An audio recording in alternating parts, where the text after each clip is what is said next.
tonight we'll talk about a topic that we made reference to a little bit last week, and I even put a diagram on this week that to give you a sense of how serious I took this topic. But it's a favorite Gemara of mine that I learned when I was studying in Israel, and there's obviously a lot more to it. But we'll start the discussion tonight. It's a mix of a halachic issue and a hashkafic issue, both a Jewish law and philosophical question that revolves both around the Mishkan, which is appropriate for the PARSHAs that we're learning, as well as the issues of prayer. So we'll jump right into it. Source 1 and 2 are two long pieces from the Gemara, one in Bava Basra and one in Brachos, and we'll take I'll look at a short piece of each of them. So the first one, we'll start with Bava Basra, Chaf Hey Amud Beis. The Gemara says, Amr Yitzchak. Rabbi Yitzchak said, Harota Sheyachim, one who wishes to become wise, like the same Shoresh as Chacham. Yadrin, he should turn, or he should face to the south. Vishaya Ashir, and someone who's interested in becoming rich, like an Ashir, Yatzbin, he should face to the north. Visimanech, and what is the sign, what is the mnemonic for this advice of Rabbi Yitzchak? Shulchan betzafon u'menorah bedaro. The shulchan is in the north, and the menorah is in the south. So this is where the diagram is going to come in. Here you have a picture, a diagram of what the Mishkan looks like, which is not my own, but just Google images, cut and paste. But here you see the Mishkan. See the outer box here is the Chatzar at large, the courtyard of the Mishkan, and it has the Mizbeach Hazahav and the Kior in it. And if you look on the left side of the image, you'll see the smaller box within it, the smaller rectangle, and that's really the center, the Kodesh and the Kodesh HaKadashim, where most of the action was going on in the Mishkan. And as you can see there, right after you enter the Kodesh, that smaller area, to the right you see, or to the north, you'll see the table of the showbreads, that's the Shulchan, and to the south you see the menorah. Now again, this Mishkan picture, as you can see in the top right corner, the Mishkan here is going east-west. So the way you would enter the Mishkan would be going east-west, and you get an image of where exactly everything was placed. So it's not just a coincidence that they were placed in these directions according to the Gemara, but there's some kind of significance to the ruchos, to the directions, north, south, east, and west, and the vessels that were in the Mishkan parallel the significance of those directions.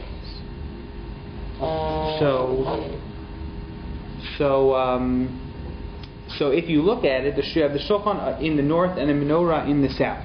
So what's the significance? The Shulchan was where they had the showbreads, and the bread was a symbol of wealth or physical success, and the menorah is a symbol of wisdom, maybe of Torah, ner mitzvah v'Torah, or the idea that Torah is symbolized by light.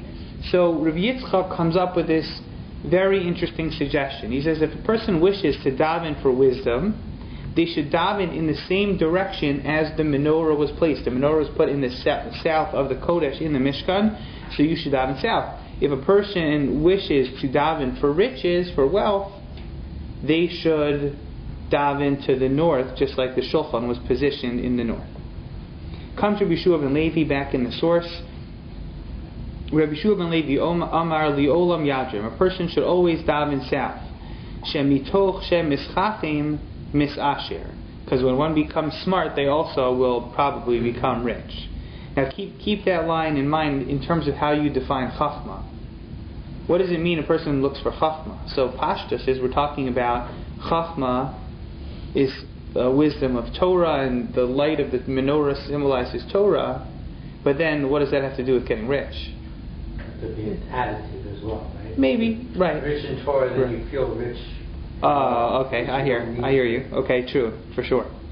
So he says just go south, but he agrees with Rabbi Yitzchak in principle that there's significance to the north-south relationship, but he thinks if you go south, you'll cover all your bases. Shenamar, how does he know this? Orech yamim biyamina bismola osher v'chavod.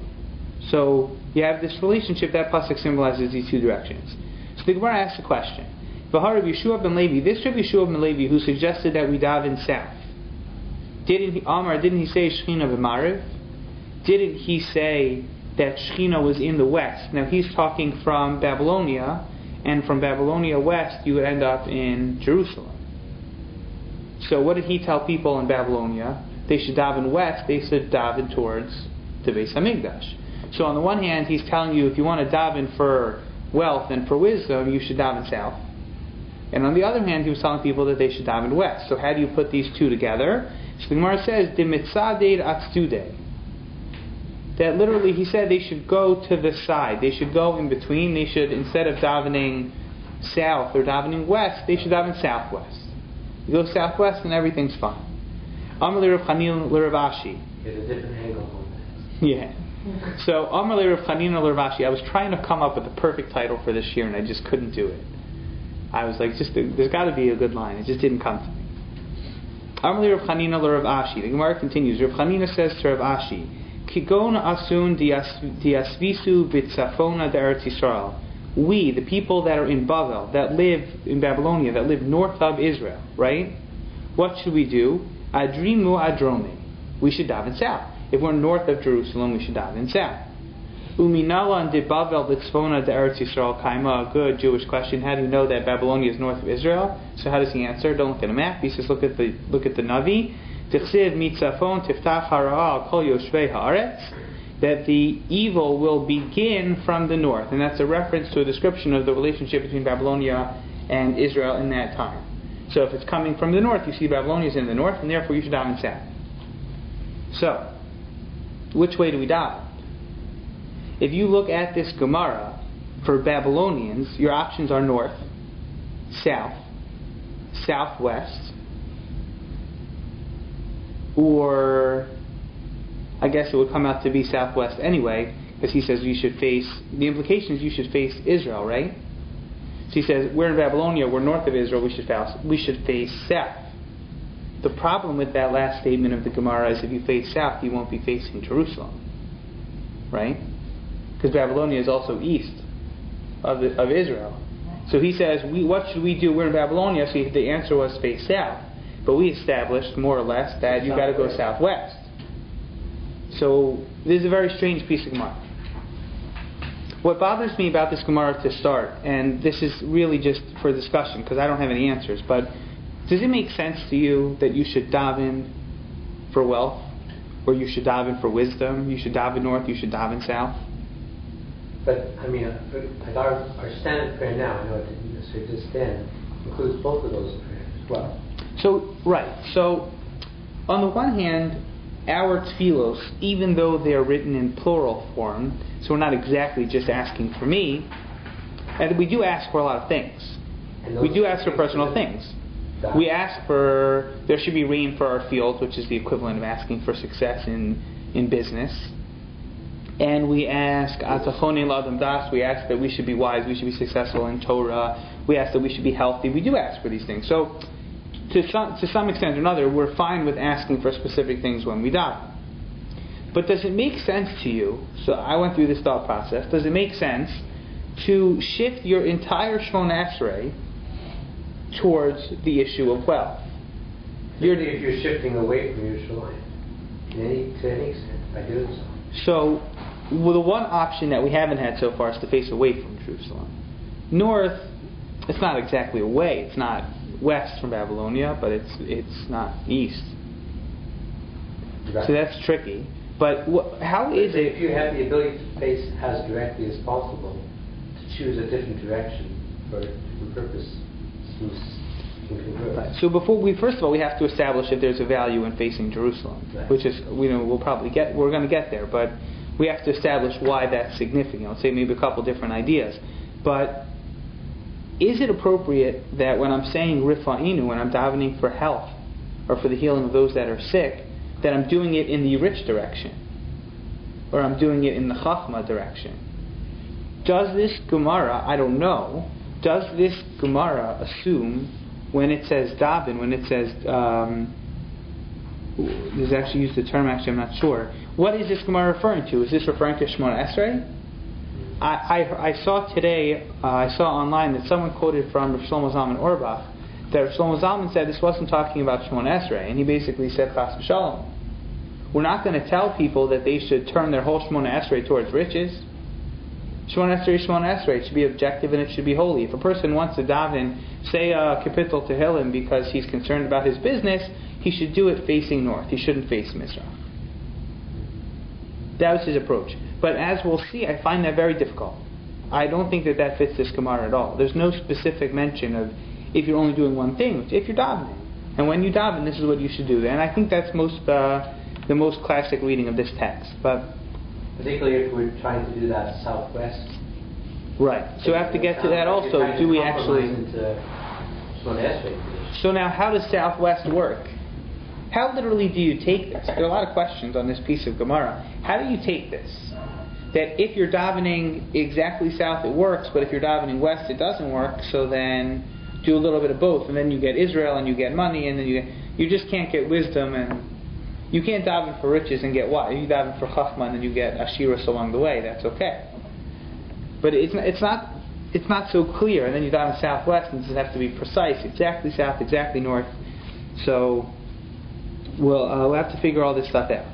This is version number 1. In this text of the Gemara, there is one opinion which did not appear, which we left out from an opinion earlier in the Gemara that says God is everywhere, so daven whichever direction you want. But we're going to see in the Gemara in Brachos that there's an alternative opinion, which is the opinion that we follow. So source number 2 is the Gemara in Brachos on Daf Lamed Amud Aleph 30a. Tana Rabbana, Suma, a person who is blind, Umi she'einu yachol lechavin es haruchos, and someone who's not able to figure out the directions he should face, Yechavin libo keneged aviv shebashamayim. He should direct his heart towards his Father in heaven. She'nemar v'hispalalu el Hashem. The people should daven to God. You don't know which direction to go. You don't know where you're standing. You can't see. So just make sure you're talking to God. That's the most important principle. Haya omei b'chutz la'aretz. If a person was standing outside of the land of Israel, Yechavein es libo keneged Eretz Yisrael. He should turn towards Israel. She'nemar v'hispalalu elecha derech arza. They will daven towards you by way of their land, meaning from wherever they live, they will daven to Eretz Yisrael. Haya omei be'Eretz Yisrael. If a person is standing in the land of Israel, Yechavein es libo keneged Yerushalayim. That person should not just daven whichever direction they want because they're in the land of Israel, but they should face directly towards Jerusalem. Shenemar v'hispalalu el Hashem derech hayir asher b'charta. We should daven towards God by way of the city which He chose, meaning Jerusalem. Haya omid b'Yerushalayim. If a person is in Jerusalem, we don't give up there either. Yechavin eslibo keneged Beit Midrash, turn towards the temple. Shenemar v'hispalalu l'bayis hazeh. Another pasuk that supports this, that you should daven towards God's house, etc., etc. Hayomi Beis Hamikdash, you should face towards the Kruvim. We'll fast forward a little bit. If you skip down a few more lines in English, it's that next paragraph. Nimtza, what is the result? Omi b'mizrach, if a person is standing in the east, machzir panav l'mayriv, he turns his face to the west. B'mayriv, if a person is standing in the west, machzir panav l'mizrach, he should turn back to the east. B'daro machzir panav l'tzafon, from the south a person should turn north. But tzafon, if a person is in the north, machzir panav l'daro, a person should go south. All this is north, south, east, and west of Israel, of Jerusalem. Nimtzu, excuse me, in the bold, it results, Kol Yisrael mechavnim es libam l'makom echad. All of Israel directs their hearts to one place. Amar Rabbi Abin v'itema Rav Avina. Ma'ikra, how do we know that this is the principle that we're operating with? Because the pasuk says in Shir Hashirim, written by King Solomon, the Song of Songs, in chapter 4, Kim Migdal David Savar Reich, like the Tower of David is your neck, Banoi l'talpiot, literally built as a landmark. But the Gemara learns here, talpiot, the landmark talpios. Tal, a hill, shekol pios ponimbo, a small mound where all of the mouths that are praying turn towards it. What's the point? Daven towards the Beit Midrash, right? That's the bottom line.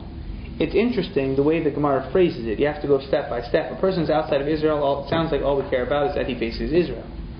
It doesn't matter if he faces the north of Israel, the south of Israel, Jerusalem. It doesn't really say. Unclear why not. and then from there you face Jerusalem, from Jerusalem to the temple, etc., etc. And for someone who can't do that, the Gemara says, don't worry about it. The Gemara says, if that's the problem, you can't see, doesn't know what direction to go, just have kavanah that you should talk towards God. So these two sources are the primary text for which direction we should face when we daven. And these are the two texts that everyone tries to balance when they deal with this halakhic question. You're building a shul, you're out on your own, you want to know where should the aron be when you're in your shul. How do you know? You have to balance these out. Do we need to be davening towards Jerusalem or not? And if yes, the real question is why. Why are we davening towards Jerusalem? And that's the question that I wanted to pose. Tosfos points out in his commentary on the Gemara that these two are contradictory, but the last source in our Gemara, in source number 1, the last line, basically suggested that if a person is in Bavel, they're in Babylonia, they should daven south towards Israel. So even in source 1, there's some value towards davening towards Israel, and that itself is what comes out primary in the halacha. Regarding the question of how precise one needs to be in terms of davening towards the temple, I mean, do we need to hire someone who's capable of figuring out exactly what the measurements would be or the coordinates would be so that our shul arons are precisely on the right path? So it appears to be that that's not true. And one reason is because of the text in source number 1, which says, hey, we're in Babylonia, which is north of Israel, so we should daven south, even though technically it was southwest. So why doesn't the Gemara say southwest? So there are two answers given. One answer given is that you should have to daven southwest, and it needs to be as precise as possible. However, everybody knew that Israel was west of Babylonia. Remember, in the Talmudic texts, what do Babylonian Jews refer to Israeli Jews as? Anybody know? Trivia question. They're called B'nai Marava, which in Aramaic means the people of the west. People on the west were Jews in Israel, and people on the east were Jews in Babylonia. So it was an obvious thing that Israel was west. So everybody knew to start that they had to daven west when they were davening Shemon Esrei. However, they came along and they said, hey, but aren't we north of Israel? And they said, you should also daven south. That's how they're reading this text. What comes out? Southwest. That's one reading. The second possible explanation of this Gemara, which is fascinating, is that you never have to be precise in the way that you measure out the directions for Shemon Esrei. You need to get close. If the direction you should be heading is southwest, the two places you can't be going are north or east. It's Shemon Esrei time. You want to connect to Eretz Yisrael, you want to connect to Jerusalem, go south, go west, go southwest, as long as you're in that range. You don't want to have your back towards... You don't want to turn your back. And we're going to get to that point exactly, and it may be referenced actually in that pasuk in Shir Hashirim, that it says that like the Tower of David is your neck, built as a landmark, that we don't want to turn our necks to God. There is that notion, but the idea again is about getting close. And that, as you see, if you take a look on source 3 in the back, the Shulchan Aruch and the halachos of Tefillah, so he basically says that this is the halacha, this is what we're going to follow. Im mispala l'ruach mishar ruchos. If a person chooses to go a different route than davening towards the Mishkan, towards Yerushalayim, which is apparently acceptable according to the Shulchan Aruch, you don't have to daven Mizrach. Yitzadid panav litzad Eretz Yisrael imhu b'chutz la'aretz. If you're going to face, let's say north, because you're interested in the riches, you're south, because you're interested in the wisdom. So what happens to Jerusalem? What happens to davening towards Israel? So he says, go northeast, go southeast, throw in a little bit for Jerusalem, and then everybody's happy. Imhu b'Eretz Yisrael, u'lemikdash, imhu b'Yerushalayim, etc. Haggah. So now in the note, this is the Ramah's comment on the Shulchan Aruch. He says the first thing, which is an interesting thing, we, meaning Jews living in Europe, where he wrote his commentary, we daven Mizrach because we're west of Israel. V'nimtza panenu le'eretz Yisrael. So what comes out? We're facing Israel. So ein osin makom ha'aron v'tzad ha'tfila neged zrichas hashemesh ma'amish ki zehu derech haminim. What were to happen if you would have the synagogue be exactly facing east? Then as the sun rises in the morning, you're going to be bowing down to the sun. So that was a big problem. What do you mean bowing down to the sun? Meaning if the sun is rising as they're davening, it looks like they're davening for the sun specifically. I think that works out. If they're right, if the sun rises in the east. So if you're facing east, and that you get, especially the question of when davening should be davening. It's a perception, you mean? Exactly, and that was a practice of idolatry. People bowing down to the sun in the morning, so they didn't want it to look like when the sun rose, we bowed to the sun. It's true, especially according to Rashi, whose opinion was that davening at sunrise is the ideal. Everything else is kind of a b'diavad. The ideal is that we should be davening right at sunrise. Thank God we don't follow that opinion. So we have a little extra time. But it's specifically when the sun is rising, people are starting to daven. That's when they're putting on towels and tefillin. So that could look a little bit misleading. We're not davening to the sun. That's also an issue in Kiddush Levana. You don't want to look like you're bowing down to the moon. The same kind of idea. So on the one hand, he's saying, I'm telling you that we need to be davening east because we want to face Israel. On the other hand, I'm asking you not to be so exact because it could get a little bit iffy in terms of the way the sun rises and if you have windows in the shul, et cetera, et cetera. So you go off a little bit, it's not a big deal. So it was not such a big deal if the sun hits the shul at noon. So who's davening at noon? Not too many people. Not at least on Shabbos. So it's not so bad. That seems to be his solution. Isn't Europe significantly north of Israel as well? So how do you... So the same question you have about Babylonia, that they said south or they said west, and neither of those were really true, you have about Europe. And in all of the Svarim that address Europe in the times when they were living there, for the most part, they all say, we daven Mizrach, like the Ramah says here, because Israel is east of here. So you have to go back to the same question. So were they actually davening east, or were they davening southeast? So the opinion that everyone quotes is of the Aruch HaShulchan in the 19th century, and the Aruch HaShulchan said, yeah, we daven east, and that's close enough. Even here. Right, to make sure the latitude is precise is definitely. So the question, does it have to be exact or does it not? I think there are places where they direct a little bit off here or there, but at least to be close. So says the Ramah, what about this statement that we have in Bava Basra? A person who wants to be rich should daven north, to be wise should daven south. So he says we don't have to give up on that piece of the Talmud. It's valuable to be wise. It's valuable to be smart. You're entitled to daven for that. Mikol makom yitzadei panav lemizrach. He doesn't say, when you look at this Ramah, he doesn't say, sorry, Jews daven towards Jerusalem. And if you want to daven a little bit north or a little bit south, that's okay too. He actually does the reverse. He says if you're going to be davening north, if you're going to be davening south, don't forget Jerusalem also. Go a little bit eastward. And that's good. You get everything involved. So to me, this is a very, at least intriguing, philosophical question about tefillah. Whatever value you're going to place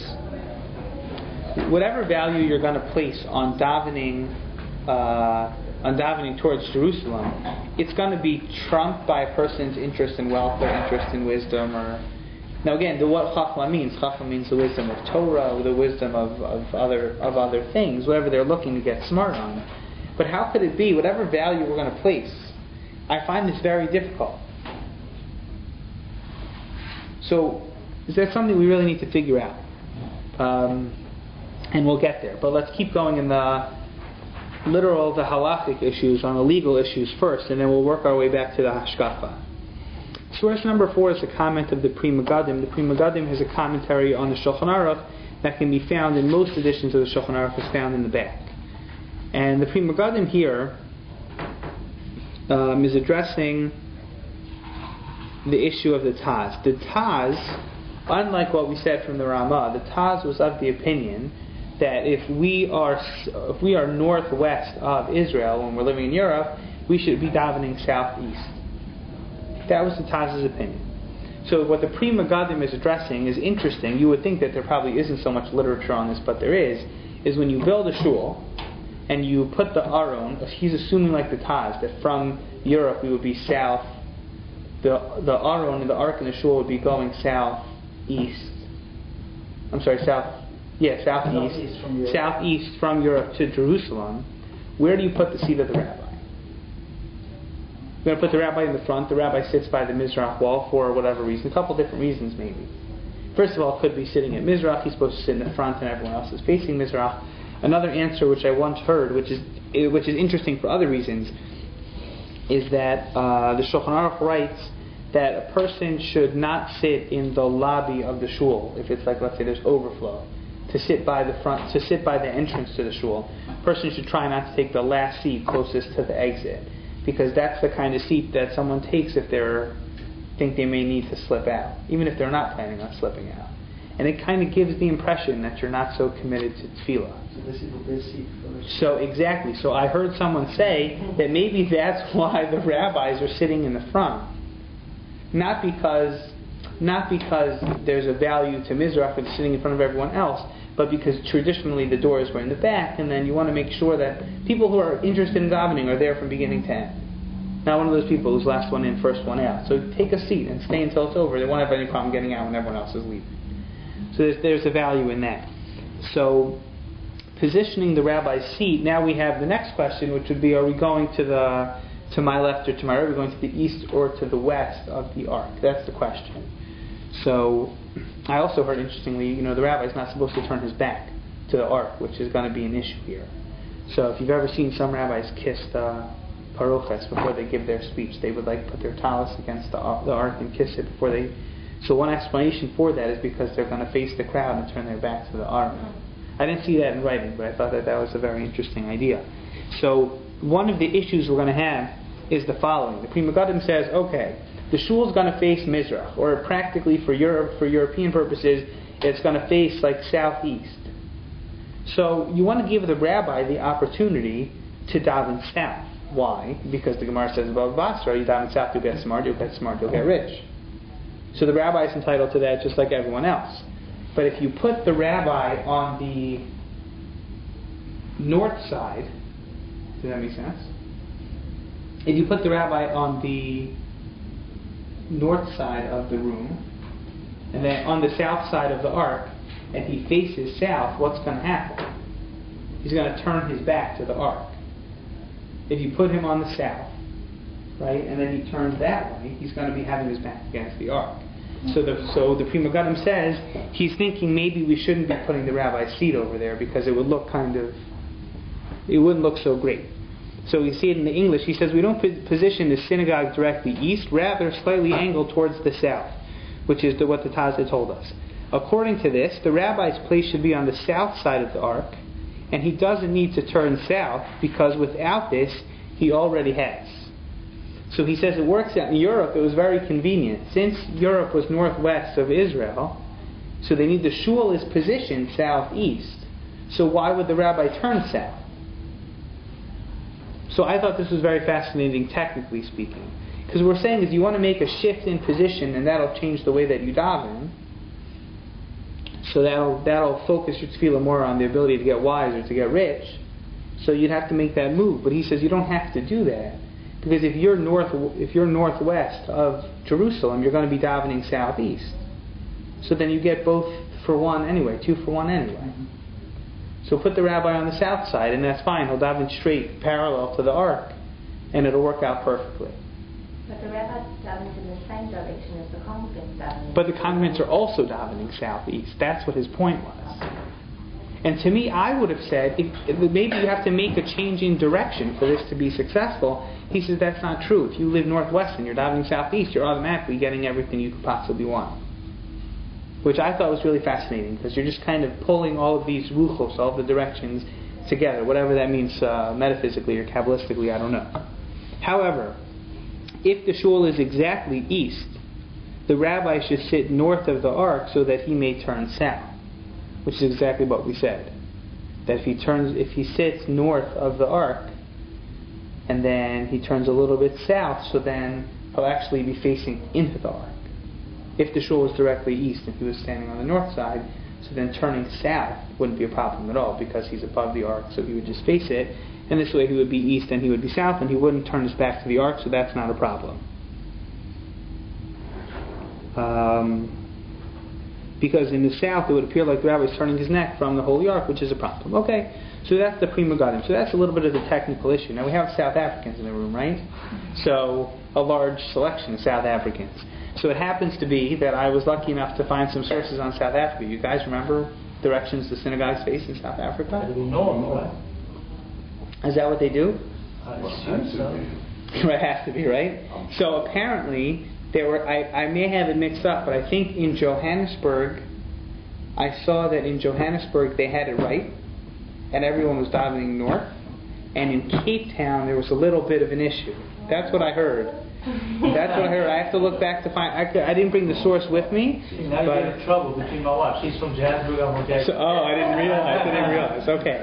So what was interesting here was two issues. So number one, I growing up in the U.S., probably growing up here also. You see the Mizrach. Some people have Mizrach signs in their houses. Mizrach is like I said, there was a Mizrach thing. But it's not, first of all, what we're trying to say here is that it's not really Mizrach. There's no significance to Mizrach per se. It happens to be that for those of us that grew up in North America, Mizrach more or less, south, east, something like that is where we're going to be davening. If you're living in Johannesburg or Cape Town, south, east, and definitely south isn't going to get you anywhere. So you're going to be going north. So one of the issues that comes up here in the Halacha L'Maisa is, let's say you move to Canada and you come to this excellent shiur and you realize that you're supposed to be davening north. And then you come to a shul in South Africa that hired a rabbi from North America, and he, for whatever reason, designs a shul to go Mizrach, because that's the way shuls are supposed to face. So everyone's davening east, and that's not the direction you want. What do you gain from going east? You're not going to get wise, you're not going to get smart, you're not going to face Jerusalem. It's not worth it. Right? You're just facing Australia. What does that get you? Nothing. So what are you supposed to do? So this is tricky. That's a tricky issue, but you can't really turn away from the congregation. The entire kind of 250 families are all davening east. And the one guy who lived in Toronto for a couple of years, now he's facing north. So that's not going to look so great. So that's a problem. So then you have to ask someone, is it better to daven by yourself? Is it better to be davening with the minyan that you know the minyan? That's an issue that comes up here. Better to daven by yourself or just to daven with them. After all, you can be so much, you can rely on the opinion that says God is everywhere. So that you will face Jerusalem, then why does it matter if you faced a certain way, then you moved, and now you have to face a different way? You still have to face Jerusalem. Absolutely. But why do you hold by the place where you were at before? No, you shouldn't. That's your question. Yeah. No, I hope I wasn't. I didn't say that wrong. You shouldn't hold by the way you held before. I'm saying if someone did that mistakenly. Sorry if it wasn't clear. And we all davening east. It's wrong. That's wrong. Right. Should you face north? Right. Well, the rest of the congregation is facing east. Right. You can't turn yourself away from the congregation. I remember there's two issues. Number one, it's a little bit heretical. Okay, so if you come from North America, you go to South Africa. The South Africa, the shul built incorrectly and is facing east. Right. You can't face north. Facing north is not so simple. There are a lot of people. My parents went on a cruise from Baltimore up through Boston, I think into Canada, could be.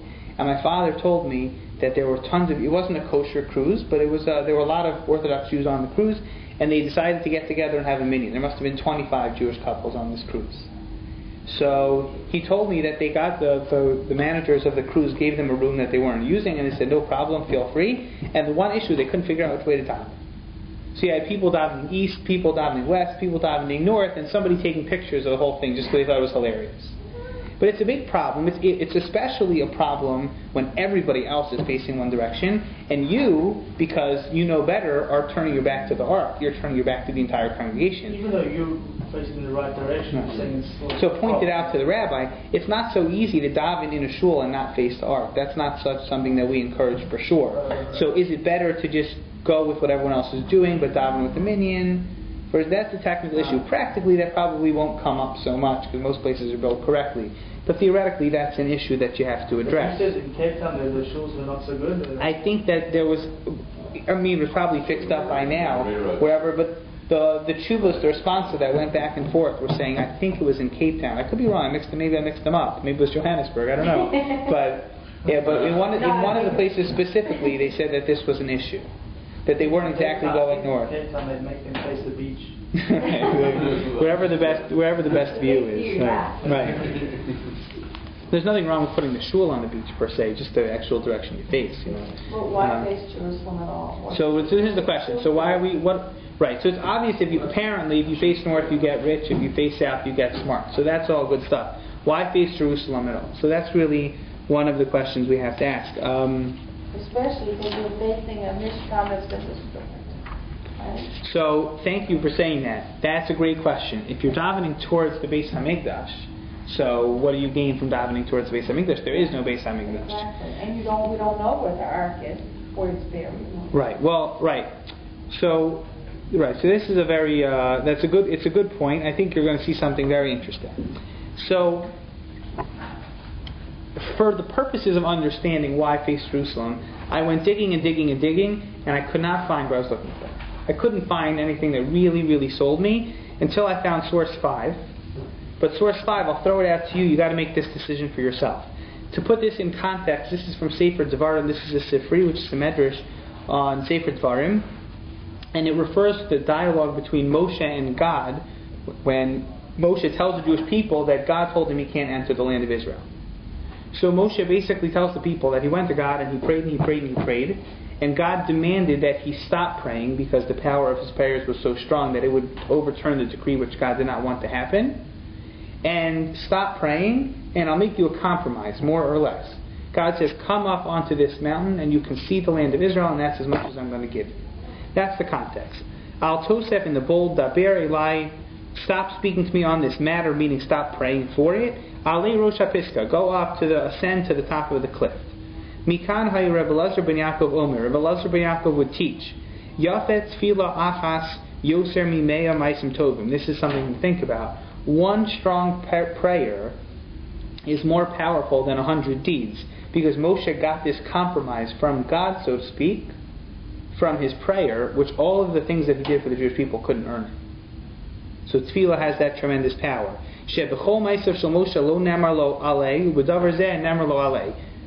Everything that Moshe did couldn't get himself a view of Israel, and when he prayed, he did get it. So stage 2 in the English, it's the second paragraph. Mikan Amru, from here they have said, Ha'omdim b'chutz la'aretz hofchim p'neim k'neged Eretz Yisrael. This is the source that a person who stands outside of Israel should face Israel. U'mispalim shenemar v'hispalu elech l'derech aretz, in the same pasuk that our Gemara quoted, that a person should daven by way of the land. So if anyone wants to make an attempt at this, I'd like to hear what you have to say. What is the connection between part 1 and part 2? We see Moshe's prayer was so powerful that it gave him the ability to see the land of Israel. That's stage A. Stage 1. Stage 2, from here we see that anyone who stands outside the land of Israel should turn that way when they die. It's a lot of the same vocabulary, but to make the leap from part 1 to part 2, I think is not so simple. Say part 1 again, sorry, brother. Part 1 is that Moshe davened and was granted the ability to see the land of Israel. Therefore, part 2, if you are going to be davening, you should turn towards the land of Israel. Is it the same thing? Sorry, am I missing it? Is it the same thing? What is the connection between them? Because Moshe davened successfully so that he could see the land which he would never be able to walk in, therefore whenever we pray, regardless of what we're praying for, we should pray towards Israel. It's not saying, for me personally, the fact that he prayed didn't give me a right to. His prayer brought him to the top of the mountain, not the way he was facing. Right, that's the thing. I'm saying it's the same terminology, but it's not the same thing. It's a little bit weird. Mikan, from here we see that this is what we should do. So obviously the Midrash is trying to make a point, so to figure out exactly what it is. But that prayer was partly answered. True. Right, so then maybe that's why. It was answered in a certain sense. So therefore, if you pray towards Israel, your prayers will be answered. His prayer was to the land of Israel. Prayer towards Israel. So what I think is interesting is that what was Moshe Rabbeinu looking for? You have to ask that question. Well, he wants the milk and the honey. What does he want from Israel? He wants the success. He wants the spiritual realization of living in the land of Israel after all those years, that whole mission, he wants to see it through, not for the physical success or for the political independence. Moshe is looking for something spiritual. The Gemara says that the Spirit of God is in Eretz Yisrael and it's not anywhere else. Now, we believe God is everywhere, God sees everything, but there's some kind of higher relationship that the land of Israel has to God than the rest of the world. And maybe that's what Moshe is looking for. And when we daven, we're supposed to, for some reason, we're supposed to do the exact same thing. Well, I said maybe that's what it was looking for. I think that's for sure. I don't know. You have to find it on paper, you know? I'm not going to say it on my own. It wasn't doing it for SHMOS. It's definitely true. Yeah, so if davening is finding a connection with Hashem, then you should face Israel because that's where Hashem's presence is. So that's the perfect lead-in to Rav Kook's statement and what you said before. What about the fact that there's no Beit Midrash? In this statement, is there anything Jerusalem specific? Technically, according to the Gemara's version, you're supposed to be facing towards Israel, towards Jerusalem, towards the temple, towards etc., etc. Really specifically directed. Was Jerusalem significant in the times of Moshe Rabbeinu? That's an interesting question. On the one hand, you have maybe Akedas Yitzchak took place on Har HaMoriah, things like that. But it definitely wasn't the Jerusalem of the times of King David. There was no temple there yet. That hadn't been decided yet, probably. That's interesting. So we know that it will be. But maybe we did know. Did Moshe know that? It wasn't really so relevant. And I guess he hadn't thought about it. He did maybe see everything. I don't know if you're right. I don't know if he knew everything that was going to happen to the Jewish people. But I'm not sure. But it's interesting. I thought when he went up to the mountain to look at Israel, well, Hashem actually showed him what was going to happen to them till the end of time. Oh, interesting. Not actually showing him Israel, but showing him future. There's a source for that in the PARSHA. I just can't remember it. There's one interesting opinion that says that he didn't just let Moshe bring him up to the mountain so he could overlook the borders, but he said the Mefarshim talk about that he saw everything in the land. He got a kind of a 3D tour, or however you want to say. All the way to the future. But I don't know about the future. That'd be interesting. I don't have to look at it. Very interesting.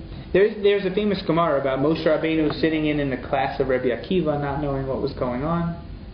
Rabbi Akiva was making these drashos, and he was saying, you read the pasuk this way, and you read the pasuk that way, and Moshe couldn't figure it out. There's a Gemara about that, but a different discussion. How much Moshe Rabbeinu knew about the future, I don't know. But Rav Kook, in his commentary on the Gemaras in Brachos, he says something very interesting. Would you say that Jerusalem is a holy place, and that's where we built the temple, and that was the holiest of worship that we ever had? So now, even though the temple is destroyed, and you would think there's no value in davening towards the temple, you may as well do it anyway. I could hear that argument. It's not so bad. It's still, the kotel's still there. People still pray there. My chavrusa said to me this morning, he said it's a very powerful thing to think about. If you're ever standing at the kotel davening, to realize that there are prayers from all four corners of the world directed at the very place where you have your feet set in the ground. It's a very interesting idea. But what's left, So we believe that the Shekhinah never left. There is Kedusha to that place. But it's not as great as it once was, but it's not so bad? So Rav Kook says the exact opposite. If you look back at source 2, the last line on source 2, the Gemara said, how do we know that you should be facing towards the temple? It quotes that pasuk from Shir Hashirim, Ki migdal David savarech banoi letal pios, like the Tower of David is your neck, built as a landmark. But what is the interpretation that the Gemara takes on that pasuk? Tal pios, a hill towards which all the mouths turn. So what Rav Kook said was really beautiful. He said, we didn't unite as a people with a temple for the political and physical benefits of having a nation. We united as a people for a spiritual purpose, on a spiritual mission from God. This is, I think, a big theme in Rav Kook, on the value every Jew plays his role in the Jewish people accomplishing its mission, its purpose on this world. So Rav Kook said that when we united, we didn't unite for anything physical. And as such, you would think that you could never make the statement, well, we're not physically there, there's no temple there, why would you turn there? If it's not in its glorious moments, if Israel doesn't shine from the presence of the temple as the most beautiful place in the world, there's no point. Rav Kook said, no, specifically now, when there is a korban, when all that's left is a western wall, that is precisely when we're supposed to be davening towards the kotel. And he said, look at the reading. The pasuk is talpios, it's a landmark, it's something special. but it's a tal, it's just a hill towards which all the mouths turn. So Rav Kook read that Gemara and he said, even when all that's left is just the top, when all that's left is this little tiny hill, which isn't much of a mountain, it's no peak, there's no temple on top, when that's all that's left, so specifically then we need to be united. Because that's when the Jewish people kind of, like Rashi says, Ke'ish echad b'lev echad, that they were one person with one heart, that's when the Jewish people unite. And that's really what this experience, according to Rav Kook, is all about. It's not about, although on the one hand it is about that's a holy place, and that's why maybe it's dafka at the Beit Hamikdash. In such a holy place, there's value in everyone sending their tefillas there. That's where the gates to heaven are, according to some of the midrashim. So that's kind of the entranceway for all the prayers to getting into heaven. But Rav Kook said the point is that is the capital of the Jewish people. And the Jewish people's unity isn't determined by their political success, it's determined by their spiritual success. And you can take our temple, but you can't take our spirit. That's basically his point. And as the Jewish people daven, they don't just daven to wherever it benefits themselves as individuals, but they daven as a people, all towards that exact same place, no matter what their physical state is. And that's how he took this Gemara. That's the reference to Talpiot, that landmark, specifically when it's not as special as it may appear to other people.